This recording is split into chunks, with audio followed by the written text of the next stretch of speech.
Lagi na lang po lang kinikita natin. Paano tayo makakawin kung ganito lang ang buhay natin?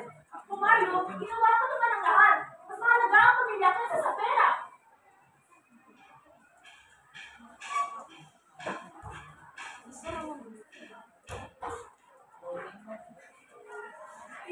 Tama na po. Hindi na ganito ang pamilya natin noon.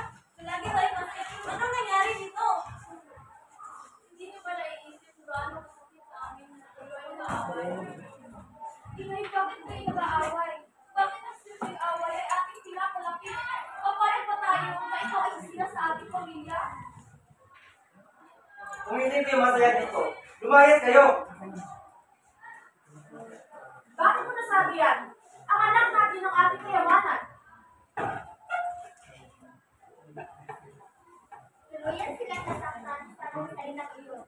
Ngunit sa halip na sumuko, nagpatuloy sila sa kanilang mga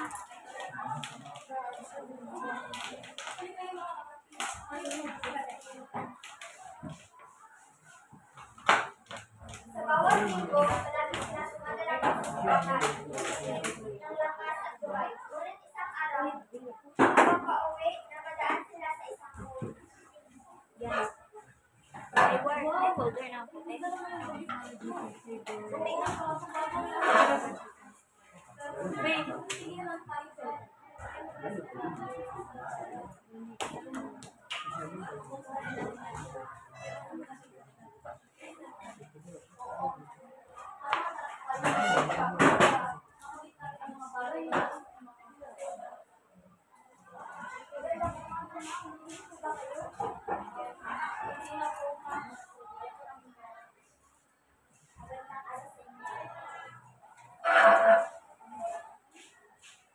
Lumipas ang ilang taon sa kabila ng kahirapan at pagsubok, natupad din ang pagkapatid ang kanilang pangarap.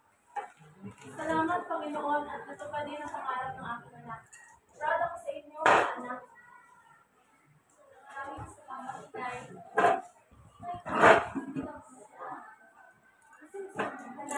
Inaanap pa rin ang puso ng inyong ama. Hinahanap nila ang kanilang ama at sa isang hirang kubo na tagpuan nila ito. Kaya't mahina at nag-iisa. Ngunit hindi madaling lumapit ang mga anak.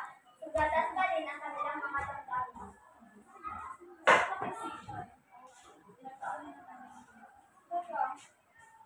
Ba yun? Parang tatay ko ba?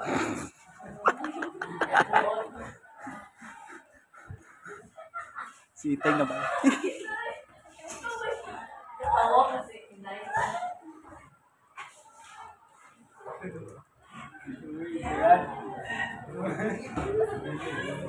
Bakit mo kami iniwan?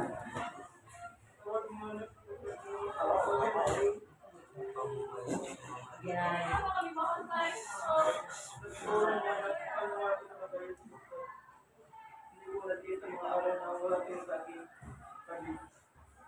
Ano, ama? Ganyan-ganyan ba sasabi mo pagkatapos mo kami ipagtabuyan? Oo nga.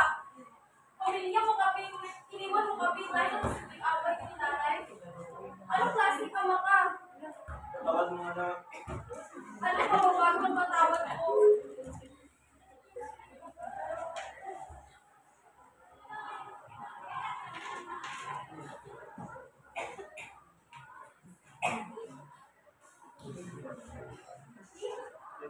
Magdalisan, Lena. Ikaw ang nag-utos na hanapin natin siya.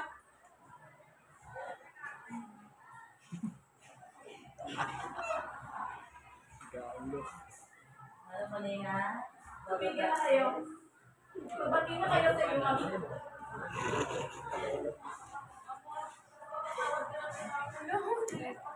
Aral, sa kabila ng kahirapan at pagsubok ng kanilang naranasan, pinatunayan ng magkapatid na walang itutulis sa taong may pangarap at pananampalataya sa Diyos, ang pagmamahal at pagkakaisa ng pamilya. Ang tunay na kayamanan at sa kapatawaran at bulong pagtanggap, nagmumula ang bagong simula at tunay na kanila. Lapakan.